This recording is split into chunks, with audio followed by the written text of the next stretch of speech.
En la semana de RCR, Red de Comunicación Regional, presentamos Don C. con César Zamora Bento.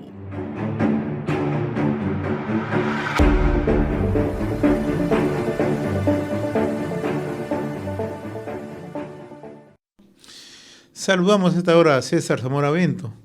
Qué gusto saludarte, César. Buen día. ¿Cómo estás, hermano? ¿Qué tal? Muy buenos días, José. Muy buenos días. Este programa dedicarlo a un entrañable amigo por el día de su cumpleaños. Feliz cumpleaños, José, que la pases muy lindo. Un abrazo a la distancia y, bueno, pues a soplar la velita para la torta. Claro que sí. Gracias, César. Como siempre, tú siempre gentil, muy amable, ¿no? Y vamos a comenzar, César, tocando un tema que probablemente en la semana ha pasado o intenta pasar desapercibido, ¿no? Como es el tema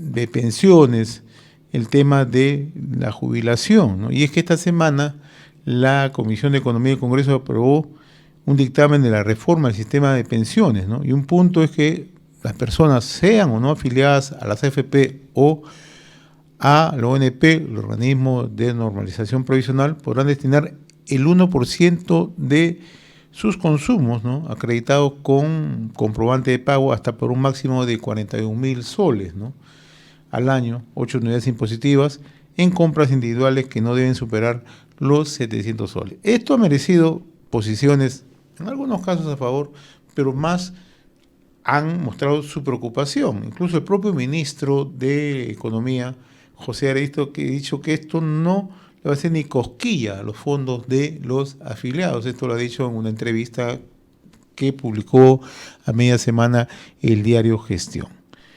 ¿Qué opinas de este tema, César? Bueno, en primer lugar, para hacer un planteamiento de fondos pensionarios, sea del Sistema Nacional de Pensiones o del sistema privado de pensiones, se tiene que considerar cuál es la masa de trabajadores que estaría inmerso. Quienes legislan y quienes conducen los destinos del país desde el Ejecutivo deben entender que la economía peruana se sustenta casi en un 74-75% por economía informal. Aquellos 74-75%, estamos hablando de las 3/4 partes de la masa laboral del país, están en la informalidad y ellos no van a tener fondos pensionarios, ni por uno ni por otro. Entonces lo que han tratado de hacer es, ok, vamos a utilizar este mecanismo, ¿no?, para a esa masa, afiliados o no, puedan formar un fondo que, como dice desde el Ministerio de Economía y Finanzas, no le va a hacer cosquillas, sino va a ser una solución real. Además de eso, hay que tomar en cuenta, y seguramente por eso se han molestado los del MEF, porque hablan de que esto podría ser, ¿no?, manejado como parte del IGB. Y entonces, si es parte del IGB, es parte del impuesto general a las ventas, estarías quitándole al MEF, a la recaudación fiscal, para dársela a las cuentas de las personas, ¿no?, a través de una cuenta DNI, según proponen, para que ese recurso vaya al sistema financiero, los bancos, que son los que al final, con mucho o con poco, con lo que signifique esta propuesta, serían los beneficiarios, porque tendrían más masa financiera para poder manejar el asunto, pero le estarían quitando capacidad de ingresos fiscales al MEF. Y todos sabemos que uno de los problemas que trabaja el MEF es evitar pasar los límites de su deuda fiscal. Entonces creo que no lo han pensado bien, creo que están lanzando una argolla ahí para ver cómo la gente lo captura, porque no olvidemos que todas estas medidas del Congreso tienen una sola finalidad, que son las próximas elecciones generales, y que seguramente están haciendo estos esfuerzos para atraer la atención de la población electoral. Ahora, ¿qué otra salida podemos encontrar? Lo que tú manifiestas es bastante certero, ¿no? En el Congreso se legisla más mirando en perspectiva votos, mirando en perspectiva el escenario al 2026, en este caso de este Congreso actual. Pero tenemos que encontrarle alguna salida que sea racional, una salida que logre establecer un real sistema de pensiones, o por lo menos que se acerque y que las personas cuando llegada a la edad tengan posibilidades de tener una pensión, ¿no? Esto no va a ocurrir con ese sistema. Ya lo ha dicho el ministro, lo he escuchado al propio Miguel Casilla, lo he escuchado también al tributarista Arias, ¿no? Es decir, que son cosas en realidad que no van a funcionar. Entonces hay que mirar en perspectiva qué es lo que se puede hacer. ¿Hay modelos, hay ejemplos en otros países que se puedan tomar en consideración? Mira, la solución más sana, José, la solución más sana es reactivación económica. O sea, incentivo de la inversión con mucha fuerza, reactivación económica. ¿Para qué? Para que la mayor cantidad de masa laboral pueda insertarse en un sistema de trabajo formal y puedan tributar y puedan tener todos los mecanismos, utilizar todos los mecanismos habidos y por haber. Imaginemos que lo principal ahorita es reducir ese tremendo porcentaje de informalidad en la economía. Esa es la clave. Pero eso se va a dar en el medio y largo plazo si es que las cosas se hacen bien. En el corto plazo nosotros podríamos mirar al sector minero como la fuente.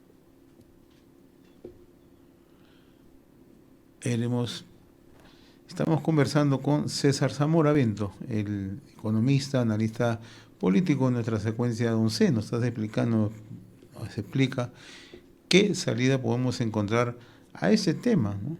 Que en realidad no ha merecido la atención esta semana, pero ya hay un dictamen de la reforma del sistema de pensiones, ¿no? Entonces hay que ponerle toda la atención al caso. César, nos estás explicando cuál podría ser la salida. Te decía que hay un sector, que es el sector minero, que tiene acumulado o pendiente de poner en marcha más de 60.000 millones de dólares en inversiones, que podría generar una producción bruta muy importante y que podría ser la fuente para generar un fondo y atender las necesidades de aquellos que están al margen de cualquier sistema pensionario, o sea, este sector de los informales. Eso sería más efectivo, además que comprometería a la mayor cantidad de gente del país a mirar al sector minero como lo hacía Chile en algún momento. Chile, su sector minero, digamos, ellos lo consideran como era el pan de los chilenos, ¿no? Era el sector que generaba la economía para que dinamice el resto de sectores y reactive la economía. Entonces, en esa lógica, en vez de pensar de que con esta pensión por consumo, ampliar la base tributaria, nosotros pensamos más que ampliar la base tributaria e incentivar la inversión. ¿Y qué mejor que el sector minero?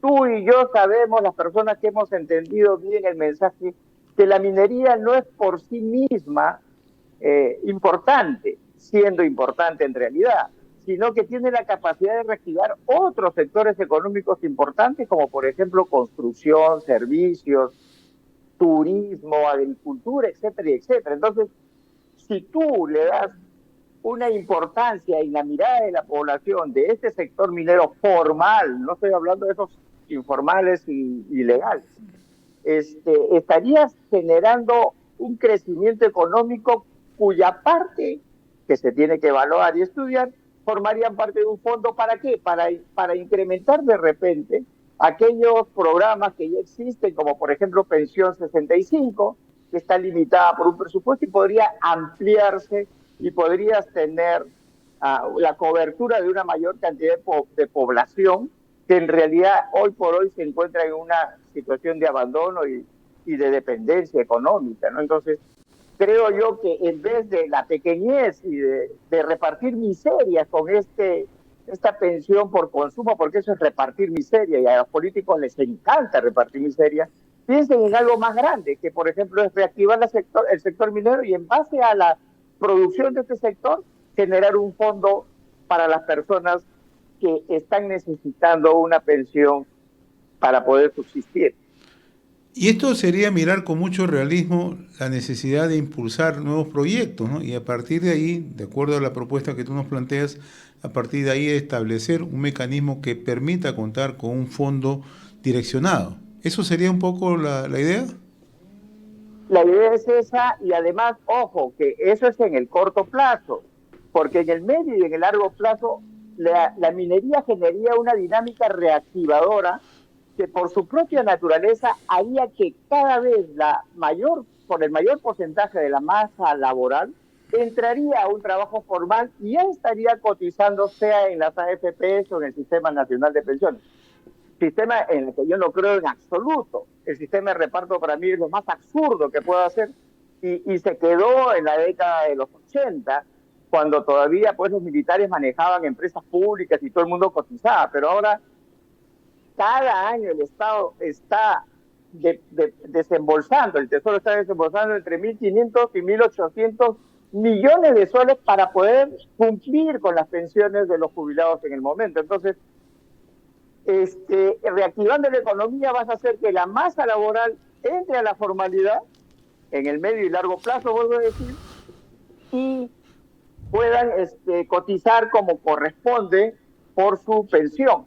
Mientras tanto, para salvar la situación en el corto plazo, el sector minero podría ser la palanca para poder generar un fondo y atender las pensiones de los informales, de los que no tienen ningún sistema, para que puedan tener una vejez digna, ¿no? Y en reconocimiento de lo que han aportado al país. Y esto tendría que significar un cambio, un viraje en digamos, las posiciones que adoptan algunos gobernantes, que han adoptado algunos gobernantes, ¿no? Decisión política, ¿no? Para impulsar proyectos. No queda otra cosa. Si es que más o menos apuntamos eso, ¿no? José, no existe posibilidad del que este país, nuestro país, salga de los altos niveles de pobreza, de atraso. Y ojo, estamos perdiendo clase media en abundancia, que son los que al final inyectan reactivación económica. No hay forma si es que no existe incentivo a la inversión. No existe otra forma. La plata no sale de una máquina, la plata se genera y el Estado adquiere o quita o impone a los que producen los impuestos con los cuales supervive, ¿no? Entonces, en esa lógica, los gobernantes, los gobernadores regionales, todo lo que represente los gobiernos nacionales y subnacionales tienen que entender que la inversión privada es la única que va a resolver los problemas de la pobreza y de las desigualdades y de la miseria del país. No como quieren pretender, no una pensión por consumo que, como dijo alguien, no le va a hacer cosquillas a las necesidades de la población. Y tú acabas de establecer algo interesante, ¿no?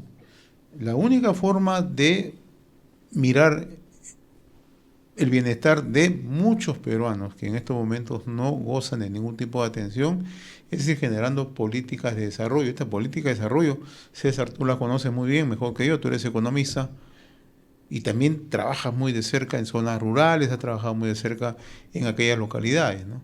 Se requiere darle impulso no solamente al tema de minería, sino a otros sectores que pueden apalancar, ¿no? Estamos hablando de construcción, tú acabas de citar, que es una palanca que mueve mucho empleo, mucho trabajo, ¿no? Agroexportación, que está moviendo mucho, ¿no? Entonces, todo eso mueve, es un círculo virtuoso, ¿no?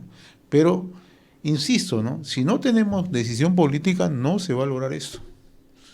Si tenemos una presidenta que no solamente se maneja con ambigüedad, sino que en algún momento demostró su posición antiminera, y hasta ahora no tiene ni siquiera un ápice de claridad frente a este tema, ¿no? Por más que siempre se le repite la necesidad que impulsar con todas las garantías, porque el Estado, el gobierno tiene todo el derecho de exigir cumplimientos medioambientales, marco legal que se pueda cumplir. Las reglas de juego están. El tema es decisión política acá. Y si queremos brindarle bienestar a ese sector, tenemos que mirar las cosas con mucho realismo, más allá de los cálculos políticos que puedan darse de aquí a un par de años, como está ocurriendo, ¿no? Todo esto se maneja con cálculo político, lastimosamente, sin mirar hacia adelante. Sí, pero yo estoy de acuerdo con que estos cálculos políticos, pero ¿los cálculos son buenos o son malos? Estos Y son, entonces los cálculos que están... claro, este cálculo no es bueno, en realidad, eso es demagógico.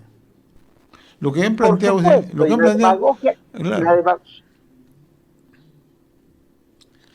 a veces la retomamos, demagogia, ya. te decía, tiene piernas cortas, ¿no? O sea, la demagogia dura un ratito, te engañan, pensiones por consumo, ya, qué bacán, qué bien, mira, o sea, y ya, y todos vamos a salir, es que no entienden cómo es el comportamiento de las personas. Ah, con Y, esto vamos a salir y vamos a y, pedir facturas. y está chocando con Es que, está chocando con la SUNAT ahí. O sea, ahí estás chocando con la SUNAT directamente. O sea, parece ser que quienes han impulsado esto lo han hecho con ese tema, ¿no? Con esa perspectiva enteramente demagógica. No se han detenido a tú hablabas pensar. de Dina Boluarte, tú hablabas de Dino Boluarte, pucha, qué lástima, ¿no? Pero no es Dina Boluarte solo, ¿no? Sino toda esa parafernalia que tiene en el entorno, que lo que yo te digo, esto de que la reactivación económica, que es la única manera, eso no es un invento, eso no es una cosa compleja, no hay que traer científicos de la NASA para poder analizar, es un sentido común. Pero en este sentido común, cuando las cosas se hacen al revés, a mí me preocupa, porque yo digo, ¿a qué estarán apostando estos políticos desde el Congreso y desde el Ejecutivo? ¿A qué estarán apostando los caviares que están infectando todas las instituciones del país? Y yo sí creo que hay una perversidad. Están apostando a la miseria del país, a la desesperación del país, para que en la desesperación el pueblo peruano opte por modelos aventureros, radicales, en donde los únicos que van a ganar son los ideólogos, nada más. Entonces, no es que las cosas no sean claras, las cosas son sencillamente claras, sino que yo sí lo puedo sentir en mi pecho de que hay una perversidad por parte de la clase gobernante del país, políticos y ejecutivos. Eso no me queda la menor duda, porque ni tú ni yo somos sabios, pero sabemos lo que se tiene que hacer y no lo hacen. Ahora, aprovecho esta conversación, César, para preguntarte sobre lo que está aconteciendo en el Perú en las últimas horas, ¿no? Ayer ya el Poder Judicial ha revocado la detención de 10 días de Nicanor Boluarte, Mateo Castañeda y otras 3 personas más. O sea, no te pregunto por el tema en sí, sino lo que va a ocurrir en el país. O sea, de cómo se está manejando la administración de justicia y cómo esto polariza y cómo esto le hace daño al país.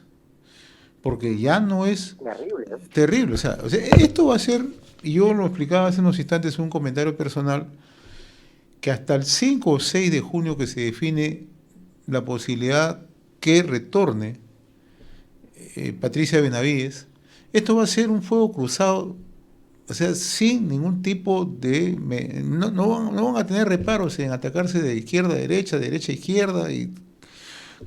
O sea, esto le está haciendo demasiado daño al país. ¿Cómo estás mirando todo La el tema? inestabilidad, Sí, no, comparto, sí estoy siguiendo de cerca. A mí me preocupa cada vez que veo la noticia de que a Zoraida Ábalos el juez le dijo se repone, eh, zurrándose en la decisión del Congreso. El Congreso está apelando al interior del Ministerio Público con la Junta Nacional. O sea, en el tema del sistema de justicia hay un desmadre, y eso nos hace, nos confirma de que se ha venido trabajando en el país con la espada de Damocles del sistema de justicia.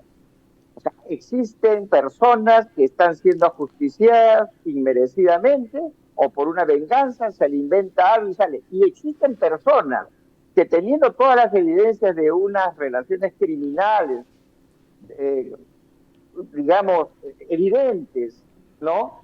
Están gozando de buena salud en libertad. O sea, estamos hablando de que el sistema de justicia no funciona en el país, y más bien se utiliza como un mecanismo de coacción para las personas, los empresarios y los políticos. Entonces, como tú mencionas, es una serie, es una suerte de fuego cruzado. Mira, para ponerte un ejemplo inmediato, anoche hemos visto ayer, ¿no?, la presentación de Harvey Colchado en la Comisión de Fiscalización, asegurando que hay audios de una conversación con Mateo Castañeda, donde le solicita favorecer al hermano de la presidenta Nicanor Boluarte y a la propia presidenta. Ahora después, cuando se toma la decisión del Poder Judicial, sale Mateo Castañeda. Y por eso fue mi comentario muy temprano, a decir que yo he estado detenido, ahora voy a responder. O sea, te da, simple y llanamente, te pone un escenario de una magnitud tal que puede ser incontrolable. Porque la información que puede fluir, a muchos quizá, claro, o sea, en el tema periodístico para muchos es atractivo, pero en el tema país nos pone en una situación muy, pero muy delicada. ¿Cómo se administra la justicia acá? ¿Cómo es que se filtra la información con facilidad? ¿Cómo es que se chuponea a todos? Entre izquierda y derecha, todo el mundo está chuponeado hoy. O sea, ¿te das cuenta? Y sobre todo, José, que salen los impresentables a hablar a la opinión pública. Harvey Colchado es un impresentable para mí, o sea, no, con lo que hizo en la intervención de Alan García y todas las cosas y todo lo que se puede intuir en su comportamiento, sale Morán. Morán sabemos lo que ha hecho con Vizcarra, o sea, y salen con esa ínsula. En ambos lados, César, ¿no? Porque tú ves que también, o sea, por lo otro también se intenta trabajar debajo de la mesa, ¿no? O sea, hace las negociaciones. Haciendo uso de poder, se intenta trabajar debajo de la mesa. O sea, por eso te digo, ese es el riesgo que tenemos ahora. Y mucha gente no está percibiendo eso. Lo mira simplemente como una confrontación de Juego de Tronos. No. Es un problema que al país le está haciendo muchísimo daño. Las inversiones van a decir, oye, vas a ir a un país donde, caramba, mañana te pueden sacar, o sea, un juez te puede paralizar un proyecto. Así es. O sea, la gente lo mira así, César. Lo mira así. Oye, pero mira, las reglas de juego las reglas de juego no se respetan ahí.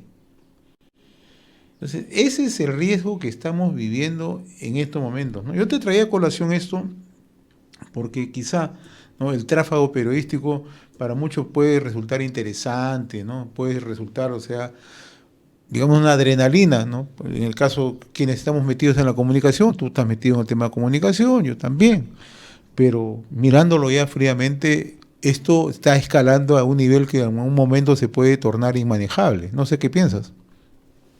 Sí, no, ese es el gran temor. El gran temor es de que las instituciones se han plagado de gente que han estado manejando intereses ideológicos y políticos. Y las consecuencias son estas. No se salva Dina Boluarte y familia, no se salva el gobierno y sus ministros, no se salva el Congreso de la República. Todo esto son consecuencias. Y ojo, que la Policía Nacional también está plagada de estas ideologías. Claro. Y pronto vas a tener a las Fuerzas Armadas también plagadas de la ideología, la FARC, la Marina, el Ejército. Entonces, si esto se está produciendo, va a llegar un tipo aventurero, va a ser presidente de la República y va a tener el respaldo de las Fuerzas Armadas y va a hacer lo que le venga en gana, como hizo Vizcarra, recuerda, con el golpe que dio al Congreso de la República. Entonces, es sumamente preocupante cómo las instituciones, y en particular en la institución de la justicia, la institucionalidad de la justicia peruana está siendo tan manipulada, como tú dices, por ambos lados. Yo no solamente me estoy yendo en contra de Morán y de Colchado, estoy yéndome también en cómo se mueve el tejimaneje desde el Ejecutivo, el Ministerio de Justicia, etcétera. O sea, hay una suerte de pugna, de metralletas cruzadas, que lo que hace es que el inversionista, antes de mirar la posibilidad de hacer una inversión significativa, lo piensa dos veces, o se asegura, y las calificadoras de riesgo ya te están poniendo al país prácticamente como un país que tiene posibilidades económicas, pero que su inestabilidad política pone en riesgo cualquier intención de invertir. Ahora, Y en esto tiene mucha responsabilidad, César, la presidenta de la República. La presidenta Total. estaba advertida de todo lo que podía ocurrir, con el caso de su hermano, con otros temas. Estaba totalmente advertida. Además, ella proviene de un gobierno donde ha trasuntado todos estos hechos de corrupción. Y cuando ella asume, por un tema constitucional, ella sabía exactamente cuál era el terreno que pisaba, cuál era el escenario y cuáles eran, digamos, los parámetros que tiene que tener un gobernante. No lo ha hecho, no lo ha hecho.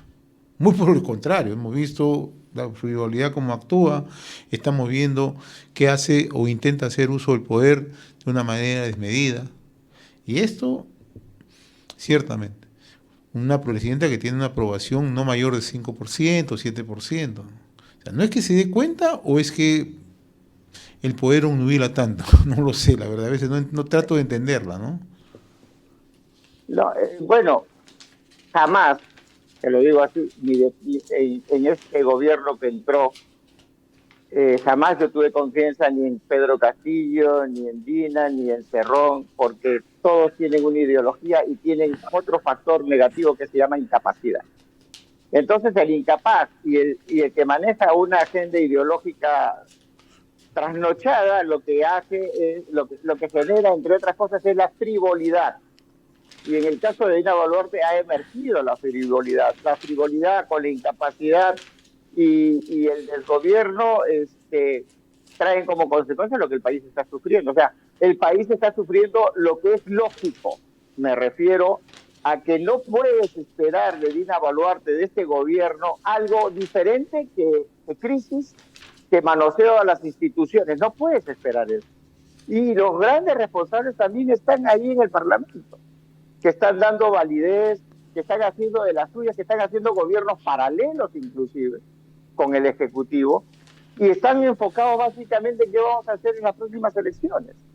Entonces, yo no tengo esperanzas del gobierno de Dina Boluarte, sí tengo esperanzas en la población, ¿no? En las corrientes de opinión. Tengo la esperanza en esta libertad que tenemos de expresarnos, ¿no? Y que podamos calar en la gente. Y también tengo esperanza en que algunas instituciones, por ejemplo los medios de comunicación, que no están coludidas con estos grupos de poder negro, puedan expresar las cosas de manera clara. Tenemos que haber aprendido la elección, ojalá que así sea. Y cuando tengamos que elegir nuevamente, lo hagamos de manera un poquito más racional. Al final, José, siempre hay un deseo de que la vaquen a Dina Boluarte, pero tú y yo sabemos que ya se negoció pues en el Parlamento y ellos y Dina se van a quedar hasta el 2026, lamentablemente. Esperemos que los años no sean tantos.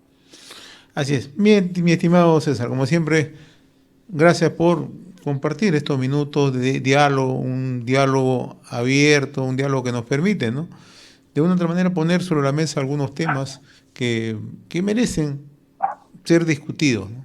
Porque a veces miramos muy de pasada los temas, pero no nos detenemos en los efectos que puedan tener, ¿no? No en lo personal, sino en el país como en su conjunto.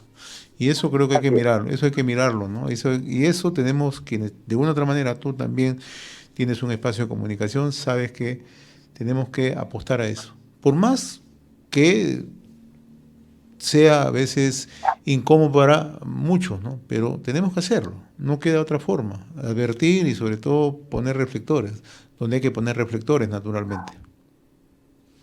Muy bien, mi estimado César. Te agradezco a ti y siempre te deseo lo mejor en este día en especial. Pásalo en familia, en reunión con los amigos. Te abrazo a la distancia. Eres un digno Tauro. Así que vamos para adelante. Yo también soy Tauro, tú sabes. Así que apasionado está todo, en todo. Gracias, mi querido César. Saludos, César. Gracias, muy amable. Gracias, saludos. Conversábamos con César Zamora Bento en nuestra secuencia Don C. Don C. con César Zamora Bento.